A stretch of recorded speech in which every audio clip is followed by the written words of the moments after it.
E para debater os resultados apresentados no Anuário de Educação Básica, nós recebemos hoje em nossos estúdios o professor de História, orientador educacional, Laureano Guerreiro.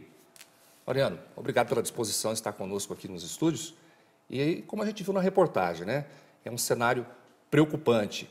Quem é o principal responsável? Seria o governo, a escola, uma situação como essa? Acho que a questão da educação não pode ser uma política de governo, tem que ser uma política de Estado.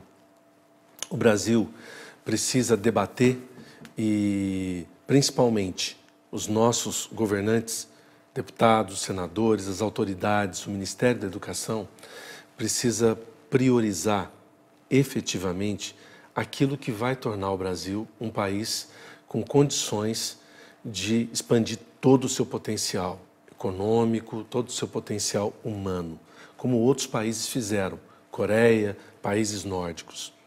A educação precisa de uma política de Estado. Os professores precisam ser valorizados, não só do ponto de vista da remuneração, que é muito baixa e não é compatível com a demanda desse mercado. Um professor não pode ganhar um salário tão pequeno, de 3.500, que até é uma referência alta. Se você buscar em regiões do Brasil, esse salário é muito menor, enquanto um deputado tem uma verba de gabinete de mais de 300 mil reais. Enquanto as magistraturas, enquanto os cargos comissionados do Estado têm privilégios. Então, é preciso que se discuta efetivamente para onde vai o dinheiro do contribuinte e, principalmente, onde o Estado investe. Então, eu destacaria, nós precisamos melhorar as condições de trabalho dos professores, de infraestrutura, de segurança, uma política de valorização da carreira, de melhorar os salários, reduzir o tempo de sala de aula para que o professor possa ter condições de preparar a aula, possa ter condições de estudar e possa ter condições de entrar com qualidade na sala de aula. E aí a gente entra na questão da carga horária, né? Sim, porque nós olhamos para a carga horária dos professores. Eu já dei 70 aulas por semana. Você entra num piloto automático. Você não tem tempo para nada. Você dorme 4, 5 horas por noite. Essa é a realidade de muitos professores no Brasil, que comem no trânsito, dirigindo de uma escola para outra. Essa falta também de formação específica desse educador, que tipo de impacto causa na educação? Um impacto terrível, porque como é que a gente vai ter resultados decentes nos exames de avaliação internacional, por exemplo, como o PISA da OCDE? O Brasil sempre fica nos últimos lugares. E isso mostra que, no conjunto do país, nós temos a pior escola do mundo. Nós temos boas escolas, mas se a gente olhar para o conjunto do país, a nossa escola é muito ruim. Isso passa pela questão curricular, porque os nossos currículos precisam ser revistos e repensados. A escola precisa estar muito mais integrada à realidade, integrada ao mercado, integrada às necessidades do país.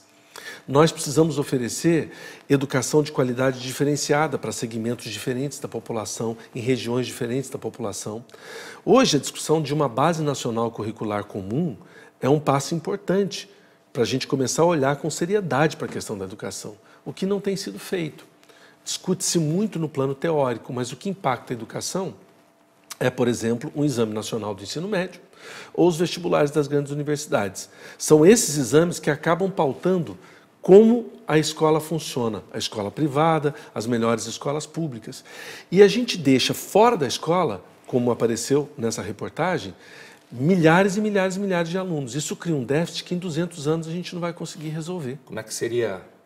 Qual seria o melhor caminho para resolver essa situação? Os agentes públicos, né? Governos, representantes do Senado, da Câmara, Comissão de Educação, os ministros.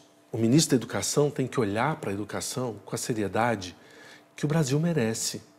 Tem que ter política de valorização, não só dos professores, mas uma política que valorize a qualidade do ensino, o que o aluno vai aprender. E o ensino básico é a locomotiva. O ensino básico é a locomotiva. Veja, discute-se muito ensino superior. O Brasil tem uma qualidade no ensino superior, mas nós temos que trazer esses alunos com qualidade para o ensino superior. Investe-se no ensino superior, não investe na educação básica. Investe menos na educação básica do que no ensino superior. Isso é um equívoco. Outro desafio também é motivar esse aluno, né? Sim, a pergunta que eu te faço é, se o professor não tem motivação, qual a motivação que o aluno vai ter? Não tem como ele passar, Né? Criança, qual é o cuidado? Então, assim, o professor precisa entrar com alegria na sala de aula.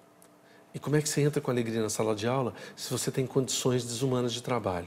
Nós precisamos olhar para esse profissional. E a formação desse profissional é muito importante. É importante que o professor de matemática seja formado em matemática. É importante que as universidades tenham metodologias diferentes. E hoje muitas universidades, principalmente privadas, estão investindo em metodologias diferentes de ensino. O Brasil pode colher experiências muito ricas em vários países europeus, nos Estados Unidos, nas universidades estrangeiras todas que têm esses programas, na Argentina, no Chile, países que viraram a sua situação econômica. E viraram como? Viraram como? Investindo em educação. Agora, sem política pública, sem o Estado intervindo, não é possível. Professor, obrigado por sua participação aqui no jornal. A gente agradece mais uma vez aí. Vamos torcer para que a educação brasileira realmente possa ter mais qualidade. Eu que agradeço.